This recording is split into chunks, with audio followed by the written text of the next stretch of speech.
We know how desperate the situation is. Earlier this week, I met with Bassam Zumlaut, the Palestine ambassador, with other members of parliament in London. He told us of first-hand reports that they were getting of children crying out underneath the rubble and rescuers trying to reach them despite being bombed themselves from the air while they did so. They estimate, and this was on Wednesday, that more than 1,000 people were trapped beneath the rubble in the wake of the Israeli bombing. They estimated on Wednesday that 2,700 children had been killed. I'm sure today that number sadly is well in excess of 3,000. And we must be very clear, this carnage cannot go on. It has to stop now. We must demand an immediate ceasefire. And I have never had the level of concern and engagement from my constituents ever than what I have had on this issue over the last 2 weeks.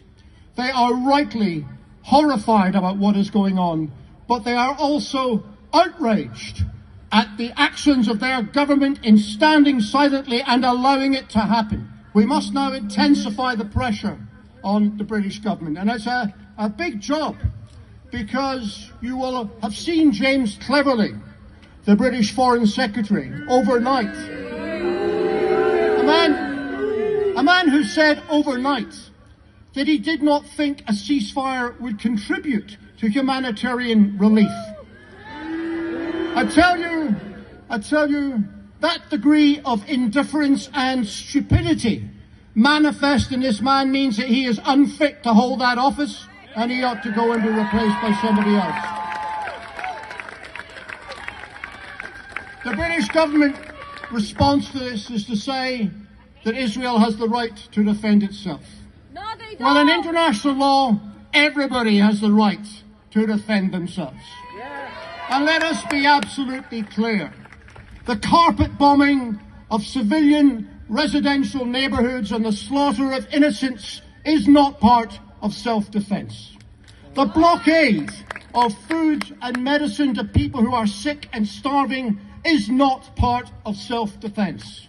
The forced removal of 1 million people and bombing them while they flee is not part of self-defence.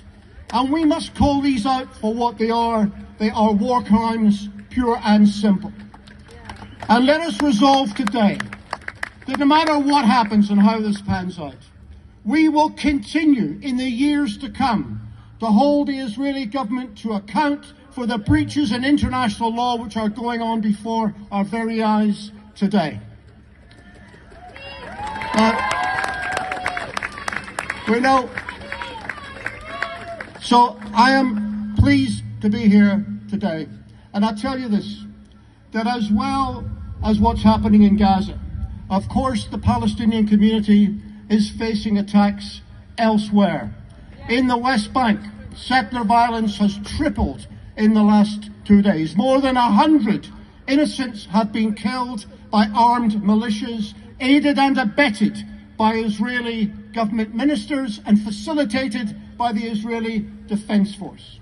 The people of Palestine are now facing an existential threat, and that is why we must renew our efforts to build a solidarity movement in this city, in this country, throughout Britain and throughout the world in their support and for their defence.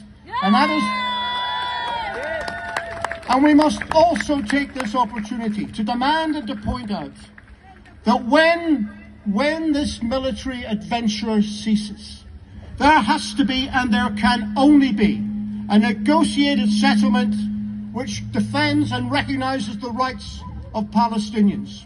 That is the only way we will ever end the cycle of violence and the bloodshed. That is the only way we will ever bring prosperity and security to the Middle East for Israel and for Palestine alike.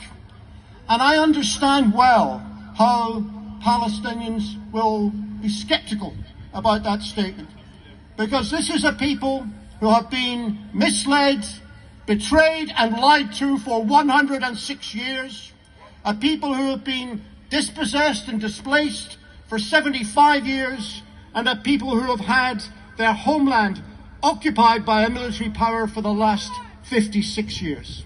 And all the while, this country and the big powerful countries of the West stand by and allow this to happen.